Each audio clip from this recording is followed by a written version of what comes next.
రైతు సోదరులందరికీ నమస్కారం. ప్రస్తుతం వరి నాట్లు చాలా ఉధృత దశలో జరుగుతున్నాయి. కానీ నాటు వేసి ఇప్పటికీ చాలా దిక్కుల 10 నుంచి 15 రోజులు అవుతుంది. అయినా కానీ వేసిన కర్ర వేసినట్టే ఉండడము, నారు ఎదగకపోవడము, పిలకలు రాకపోవడము, వేరు వ్యవస్థ అభివృద్ధి చెందకపోవడము అనేది జరుగుతుందని చాలామంది రైతులు చెప్తున్నారు. సో దీనికి గల మేజర్ కారణాలు ఏంటి అంటే, ఇప్పుడు మనం నారు వేసిన తర్వాత 15 రోజులకు మొక్క ఈ విధంగా ఉంటుంది. ఈ విధంగా ఉండడం వల్ల మేజర్గా రైతులు ఏమనుకుంటున్నారంటే, ఈ విధంగా అవుతుంది కాబట్టి ఏదైనా తెగుళ్ళు సోకింది కావచ్చు, లేదంటే జింకు లోపం కావచ్చు అని రైతులు మేజర్గా అనుకుంటున్నారు. కానీ దీనికి అసలు మేజర్ ప్రాబ్లం ఇది కాదండి.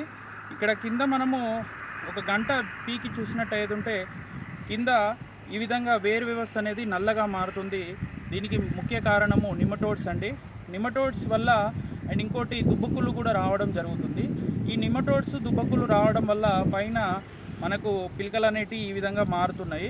సో దీనికి మనము మేజర్గా చేయాల్సింది ఏంటంటే, ఎకరానికి 8 నుంచి 10 కిలోలు కార్బోఫ్యూరాన్ 3G గోళీలు, అదేవిధంగా ఎకరానికి ఒక 1/2 kg సాఫ్ కలిపి మనము దుక్కిలో అప్లై చేసినట్టు ఏదుంటే మనము ఈ రోగాన్ని అనేది నివారించవచ్చు.